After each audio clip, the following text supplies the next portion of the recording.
So how's everyone doing? My name is Fred Givens. Graduate class of 1992. And my pronouns are he, him, and his. And my major is psychology major, and I had a concentration in African American studies while I was at Holy Cross. Some things I was involved in at Holy Cross, I was a football player, so I was a member of the football team. So that definitely took up a lot of my life. But then, between my last 2 years of college, I was involved in creating a newspaper called Connect, which is a newspaper for students of color. And we spent a lot of time working on Connect and just various issues that went along with that, working on just, trying to increase the presence and awareness and support for students of color on campus. And so currently I'm a high school principal in Harlem, New Heights Academy Charter School. And I've been doing that.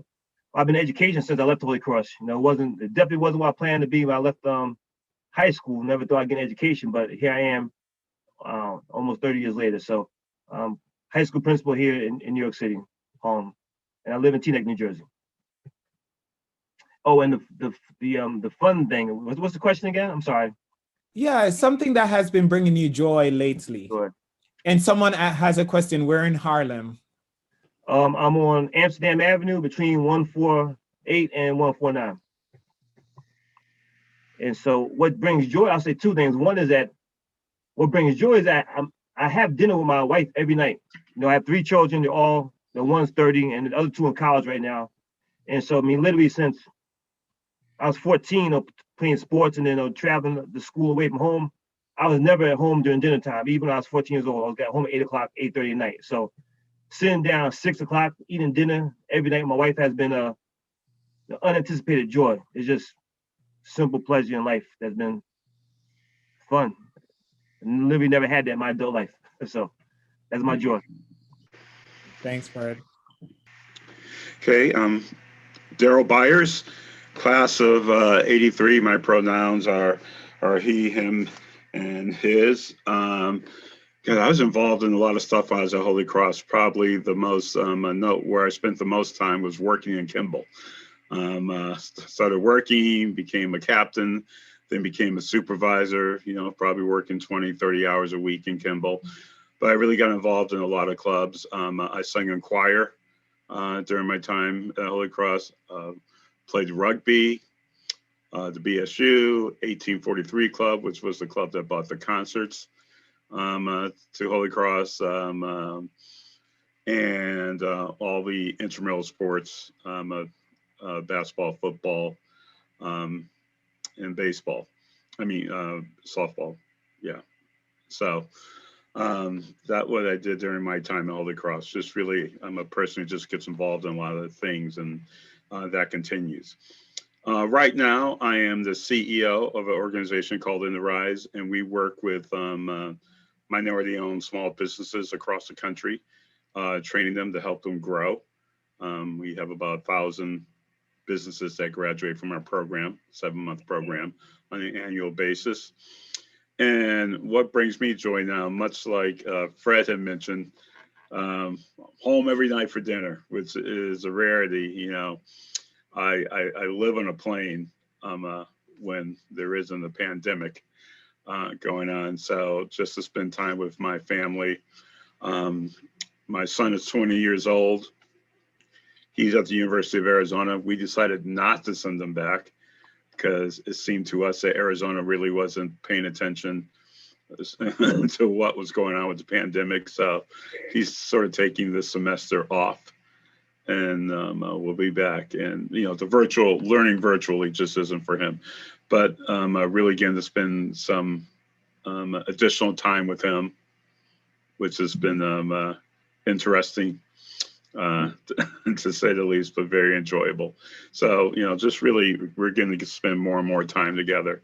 And if I can just add one thing, but also professionally, the pandemic has hit minority-owned businesses very hard. And the fact that my company came up with 2 new programs to really help them survive during this troubled time so they can reemerge when everything returns to, quote, normal. So that has brought me great joy also that we're helping all these companies survive. Thanks. Fred and Darrell. And you know what I hear is that, the pandemic has brought, a lot of pain for families, but also there have been moments of joy, moments where, folks are able to spend more time with family members. And, we got to be grateful for the small wins and the small moments of joy in these times. So without further ado, we're just going to dive into some of the questions for today. Reminder for participants, feel free to drop a question in the chat, a comment in the chat, and I'll try to insert those questions as we go about today. In addition to that, we will definitely leave time for questions at the end of the conversation today. So if you want to wait, that's also okay. As I said earlier, we are going to make this a little formally informal, right? And so it's just going to be a conversation and just talking about Black excellence and legacy at Holy Cross. So the first question, and feel free, Fred or Darrell, to just go in. Anyone wants to respond first. How would you define Black excellence at Holy Cross? You want to take that, Darrell? Sure. For me, it's attempting to do your best in everything. I think when you come to a school like Holy Cross, and especially back in 1983, I can't remember how many students of color were on campus, but it wasn't a large amount, definitely not as large as there are now. So, I think there were, and certainly the classes that came before me, I think there's added pressure on you to contribute academically, of course, and to prove your knowledge and competence in the classroom, because I think there's some assumptions when you come into a school like Holy Cross, and so be excellent, give your best effort in everything that you do. But I think it's also was incumbent upon me not just to go to class and come back and sit in my room. As you just heard, I became involved in a lot of things while I was at Holy Cross. And somewhere, the last 2 years I was in choir, I was the only Black person in choir. There was me and maybe a couple other people who played rugby. But two things from that. It gave a chance for people to see us, to see me in a different light, and to learn from my experiences. Certainly when we traveled for choir, and there was a lot of stories back and forth about how we grew up, and to see the different worlds we came from. And so it gave them a chance to learn about me, but it also gave me a chance to learn about other people who came from a different background than I came from in Springfield, Massachusetts, and being the first in my family to go to a four-year college. So to graduate from a four-year college. So it means by participating in everything, giving yourself to the whole community and striving to be your best wherever you are during your journey in that community. So for me, Black excellence. So I think two parts to this. I think one, which I learned through sports, and definitely, at Holy Cross, excellence is not about the product; it's about the process, it's about the work and the time and energy you put in to be as great as you could possibly be. Some days you achieve that, some days you won't. But if you put the time, energy, and effort into becoming great, that's where the pride comes in. And so when I was at Holy Cross, we did have good football teams those years, but I think we were good because we focused on what the day by day. What do we do each day to prepare to be as great as we possibly can? And when I think about Black excellence, kind of taking that and carry it over, quite often, as people of color, as a Black person, from Newark, New Jersey, and my family's from Virginia, Georgia. There wasn't a bunch of products out there. Like I could see the ready-made product. This is what happens. I didn't have a millionaire in my family, right? I didn't have no doctors in my family. I didn't have, all those, quote unquote, great professions in my family. But my family taught me, like I learned in football, if you grind and get a great education, success is possible. And no matter what field you get involved in, you will be successful. So I think about Black excellence. I think it's even more important to put our thoughts on that process and the grind, because we may not have a bunch of examples in front of us to show us exactly where we want to get, but if we go through the process, we'll find a way to get there. Let me say one third thing though. Now what Holy Cross did do though is show me we do have some products out there. There are a whole lot of powerful Black folks from Holy Cross doing great things in all kinds of fields. That's not something I knew until you see things on TV, right? But people actually know and touch and and connect with or call.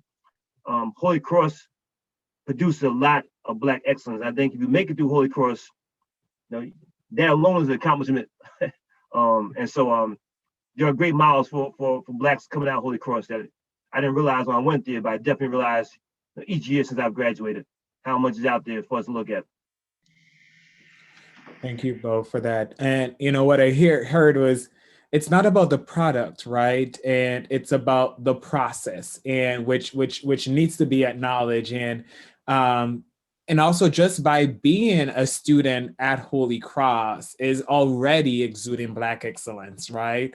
And I think it's also important for students to understand that success is possible, right? No matter what societal norms are saying and preaching, success is definitely possible. Fred, I do have a follow-up question for you though. Mm-hmm. You mentioned that there are a number of alums who are doing amazing things out there in the world.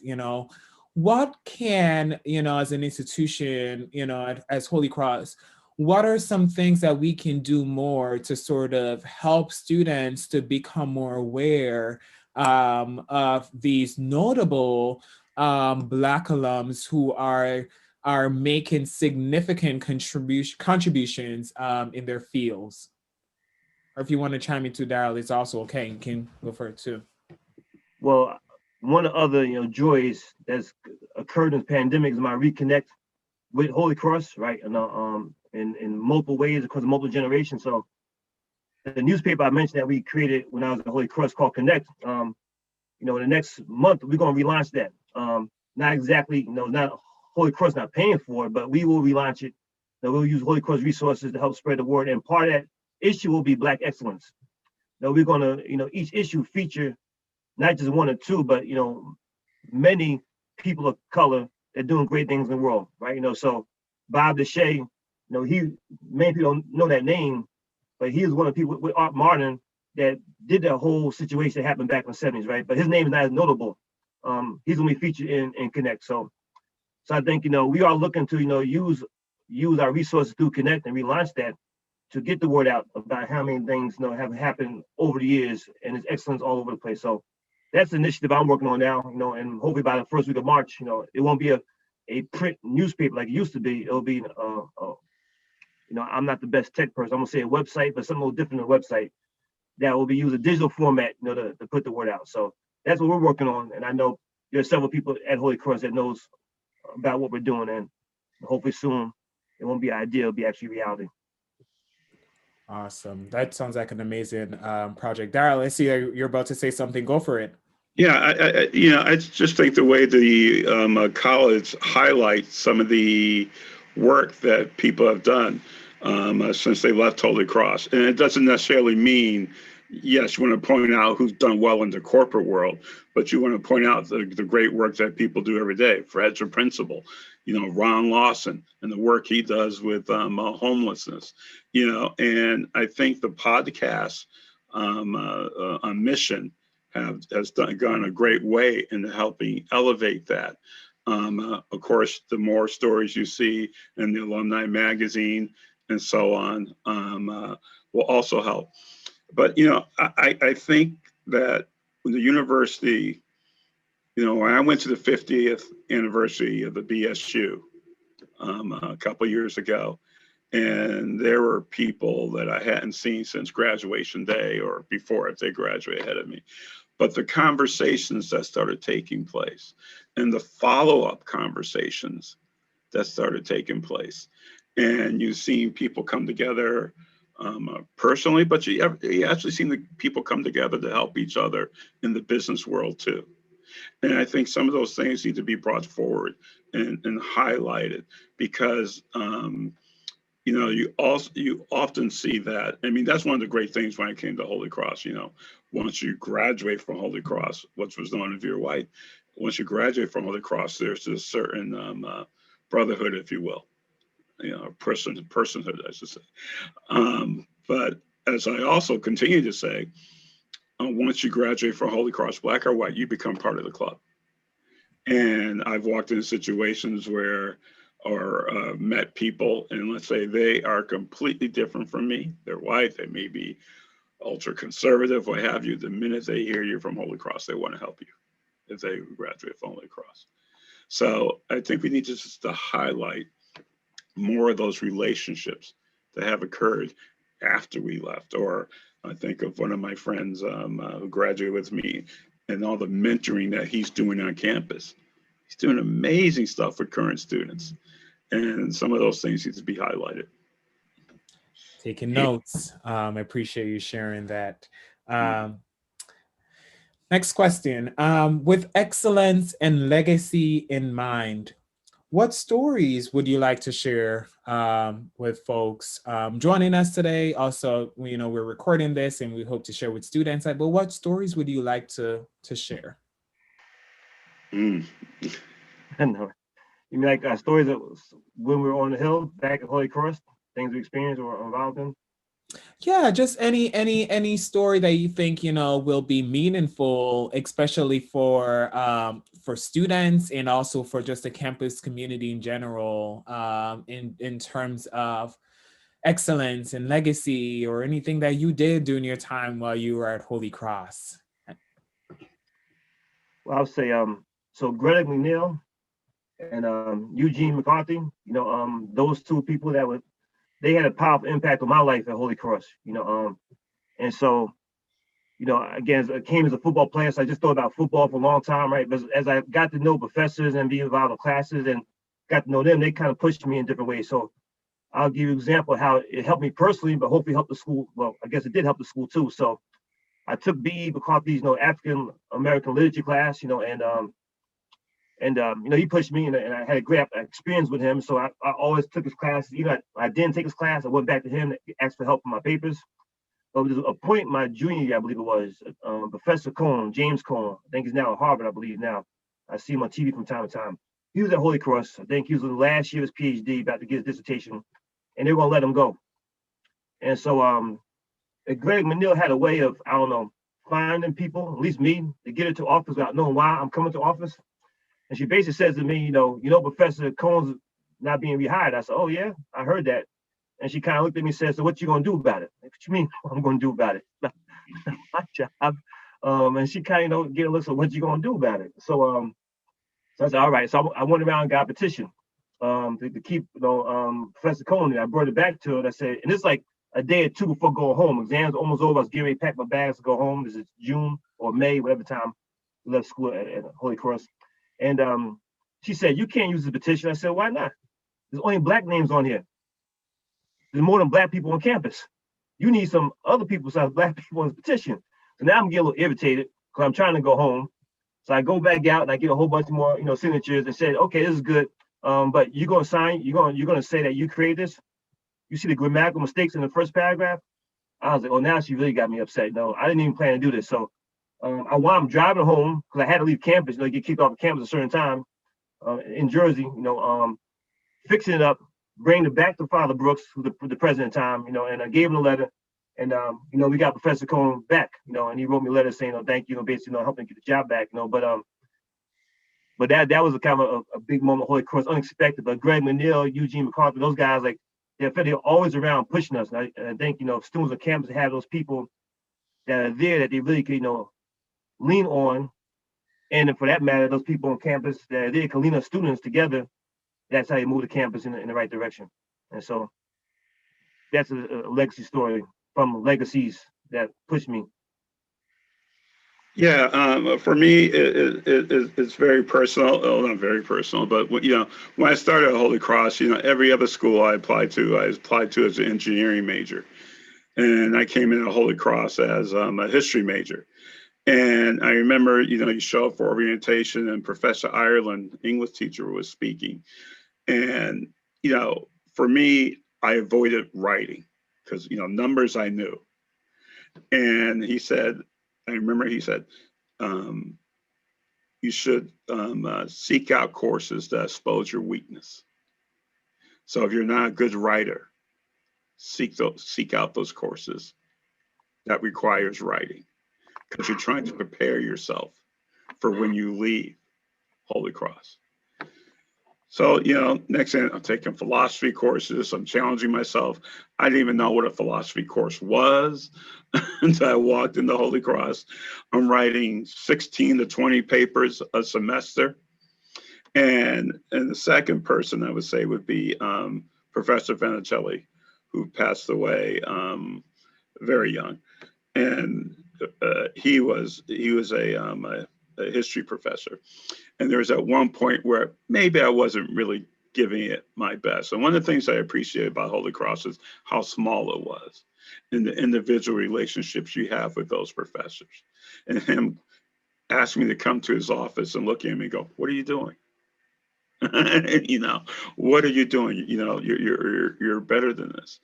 And I look at those two professors as someone who, and I never took Professor Island, but he was always in the back of my mind every time I wrote a paper. That he made me face my weaknesses, and he was right. And Professor Vanicelli was right, about Professor Vanicelli. Don't give up. Don't take the easy way out. Both of them don't take the easy way out. But now when I have to sit and write proposals or write memos to the staff, it reminds me of those people challenging me and where I would be if I didn't face those challenges or take on those challenges. So it's with me every day. I'm sorry, just what he said, I think those relationships with professors are big, but I've never known a student that went to graduate school from Holy Cross that thought graduate school was hard. Yes. That was easy. Mm-hmm. But after going through Holy Cross, I didn't have a problem in graduate school. I got 2 masters, and it wasn't a problem for me. I never imagined that going in, and I didn't know what the LSAT was when I entered Holy Cross. I never heard of it before. So just those connections with professors, and as Darrell mentioned, that pushed them, I think was critical, in what happened at Holy Cross, especially with people of color. Yeah, there's a friend of mine whose son was at Holy Cross, and he transferred out. He was on one of the sports teams. I won't say his name, but he's at a big university now. And he's like, "Oh man, Holy Cross, really? I mean, this is easy compared to Holy Cross." So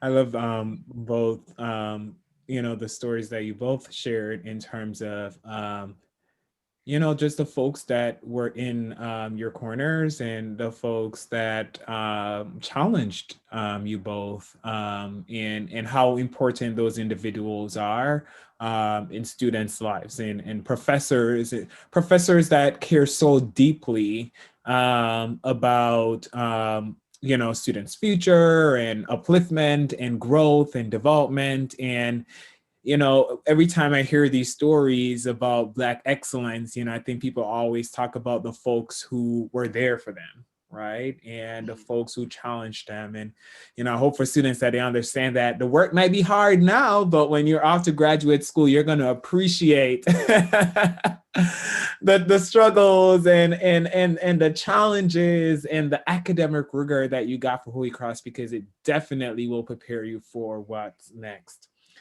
How did y'all overcome, some of your obstacles while trying to leave your legacy on the Hill? Well, I guess you want to go first, Darrell? No, I'm trying to figure.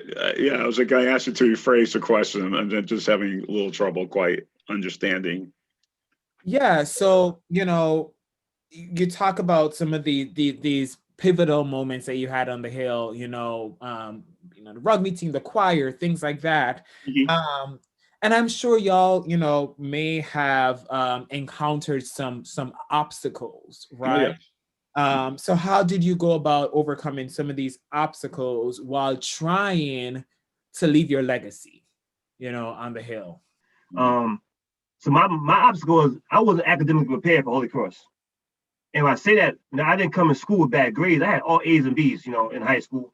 Especially, I'm opposite there. I'm the humanities guy, the English and history. That's all my type of stuff, right? So A's came in those classes, the lower grades came in math and science. But I still, had good grades, right?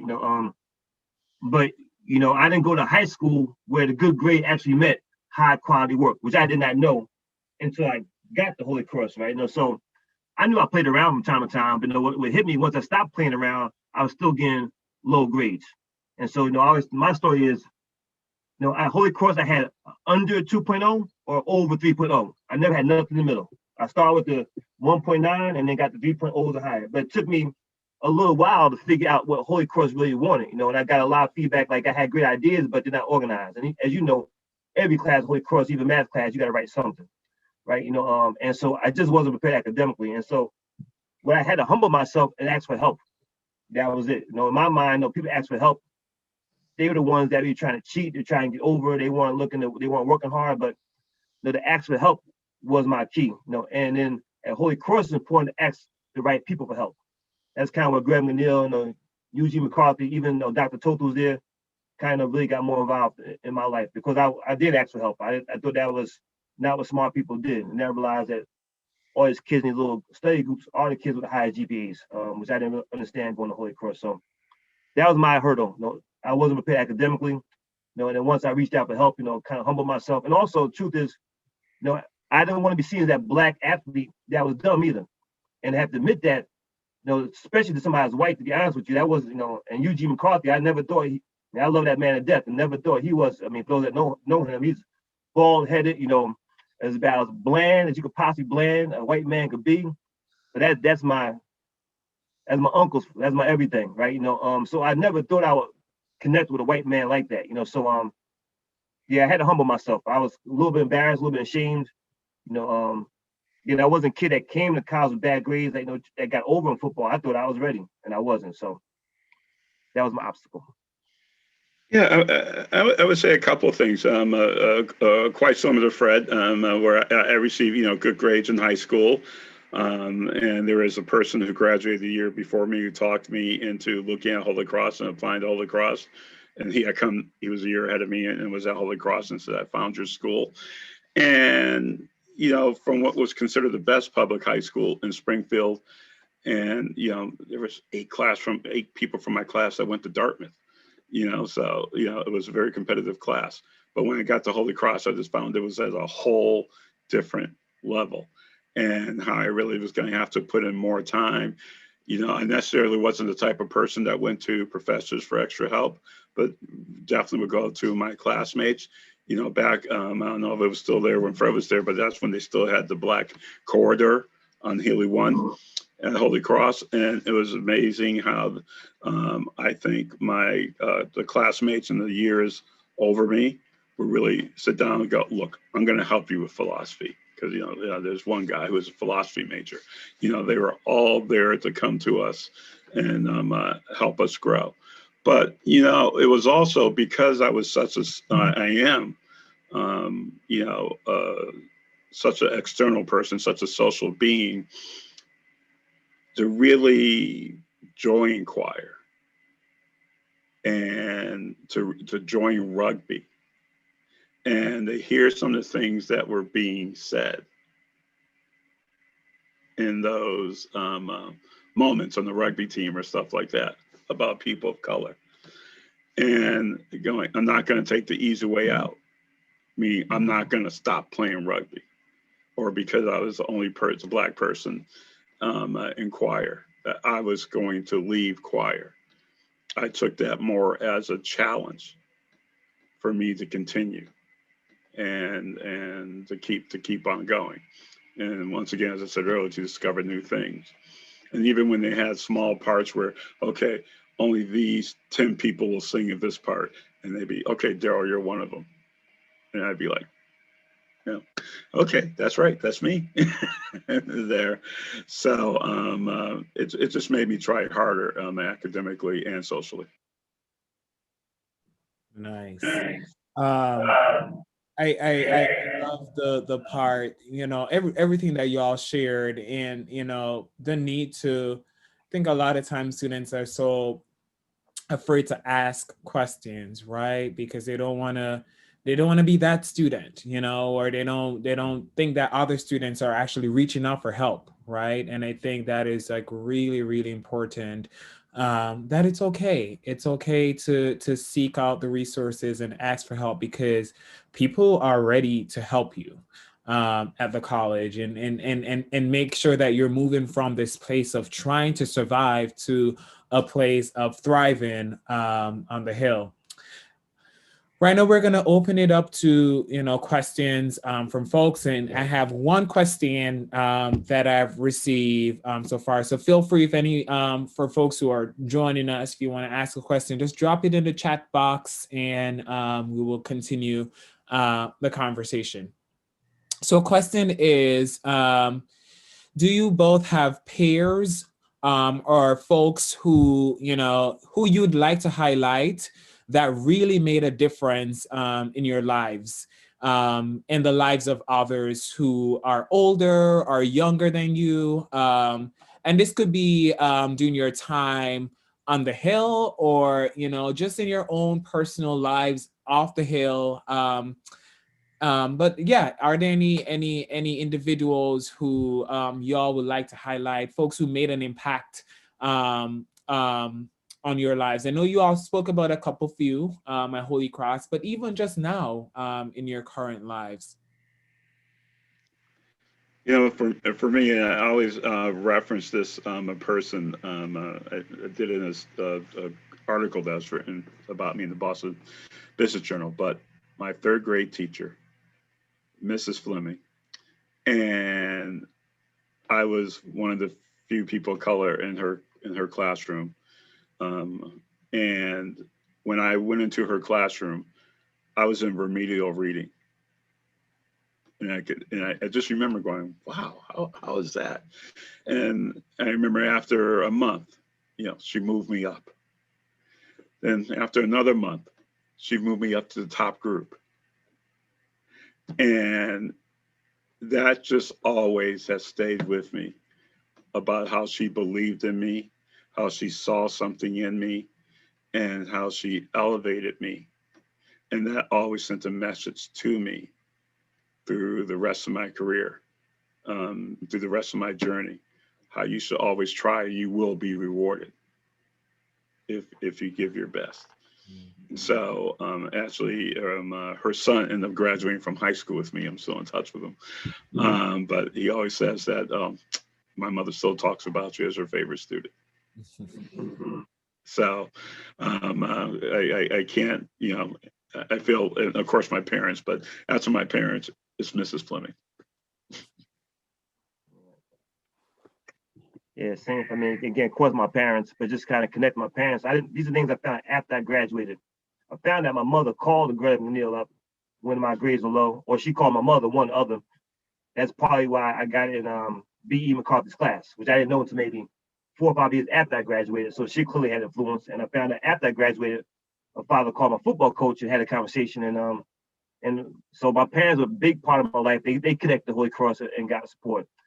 I guess the example, there's so many examples, but one of my initial impressions of Holy Cross and Black excellence. So Willie Bradford, he graduated in class in 1990, 2 years before me. He was a football player from New Orleans. And on my recruiting visit, it was like a Saturday night, and I saw Willie Bradford. I mean, he was, he was a monster. I mean, he was huge. Muscles everywhere.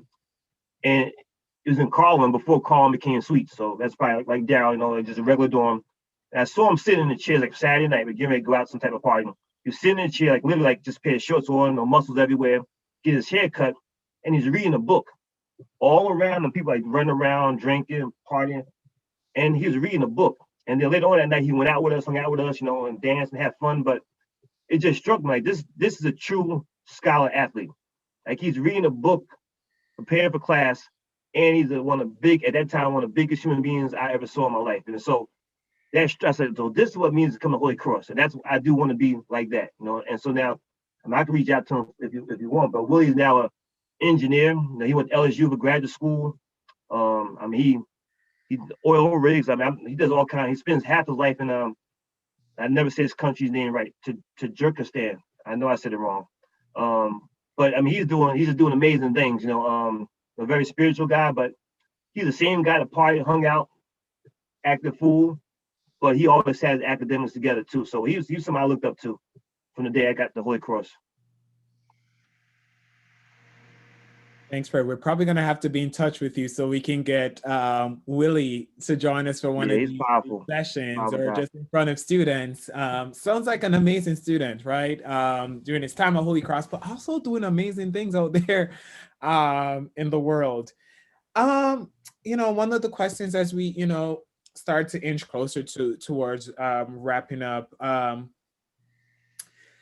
could you both share, any advice that you have for current students around continuing their legacy or the legacy while reaching their individual goals, or just any advice that you have for students now? Life has been hard for a number of students as we continue to, navigate this ongoing pandemic, right? And so any advice for students around, continuing the legacy and reaching their own potential and goals, but just any general advice as students, especially our seniors, close out their time on the Hill this semester. And, I've been meeting with students who are so worried about going out there and worried about life once they leave the Hill. As we look at everything right now with the pandemic, and I'm sure a lot of students are worried about, can I find a job and so on, and as they leave the Hill. And I just encourage them to reach out. As I said, once you graduate, you become part of a club, and there's a ton of people out there who want to help you. Especially if you're a student of color, reach out to an alumni of color. There's a whole network of people that are waiting to help you and want to help you. So, and it's literally, I received the email from a senior this morning, and she had got my name from someone, and she needed some help with something. I didn't have all the answers. I emailed a friend, got the answers. I will email her later this evening and give her all the answers that she needs to. But I was more than happy to do it. And I was excited because she's staying it seems like she's staying in the world of nonprofit, which I've made my career in helping other people. So I'm absolutely thrilled to do it. And I'd like to see more of that. Yeah, definitely use your connections. I would say, my advice to students, find your passion, let that passion drive what your profession will be, versus I'm just going to be a lawyer, I'm just going to be a doctor, it's going to be a teacher, right? But find your passion. I think Holy Cross has helped do a good job of that. And then use your connections, and with your education, your passion, you'll find a way to make a decent living, or not make a really, very wealthy living. I mean, it sounds like Darrell, a businessman, but helping minority-owned businesses, right? That's his passion. I'm sure it goes beyond just how much money he makes or doesn't make, right? Even though Sean Mallier, right? He did really well, in the market, but now he has his own ski resort, particularly for kids of color, inner city kids. My roommate from college, Rich Nunes, he's a lawyer, became a judge in Newark. Now he's back in the Bergen County DA's office, but he created a drug court. Many years before it became popular that if you're a heroin addict, that doesn't mean you should go to jail. You need to get treated, right? He started at, I think I believe the first one in New Jersey started a program like that. So use your passion, and then use the connection that Darrell talked about, and you can find a way, do well in this world and still have the joy and pride doing it, and giving back to others, as you say often at Holy Cross as a Jesuit school. Correct. I'd just like to piggyback on what Fred said about follow your passion, because before I became involved in nonprofit, everything was just a job. But when I started getting involved in fundraising and helping other people and having that as a career, that became my passion. And it really has meant a lot to me to be able to help other people. I really, I appreciate everything that you both shared today, but I think it's just the last theme is about holding on to your passion, right? And I wish I could literally slice this recording today and send it to a couple of students who I met with yesterday, especially our seniors who are going through this time in their lives where they're trying to decide and what's next for them, right? And they do know what they're passionate about and what they're called to do, and they're still, you know, figuring out their purpose on this earth. But I feel like it's so important for them to understand that at the end of the day, once you're doing that work that you find to be meaningful to you, everything else will fall into place. And it's so nice hearing y'all talk about your stories, but also just talking about other alums who have gone through Holy Cross and some of the amazing work that they are doing. So it's been nice to hear some of these stories. With that being said, I want to thank you, Fred and Darrell, for joining us for our first Black Excellence and Legacy Lunch series. It's been a joy and a pleasure just connecting with you both and also hearing your stories. And we look forward to more of these conversations bi-weekly throughout the semester. If you both have folks who you think will be really good, like Willie, share their information with us. We are very grateful. We wish you all the best and take care, stay safe, and well wishes. Thank you. Thank you. Thanks for the time.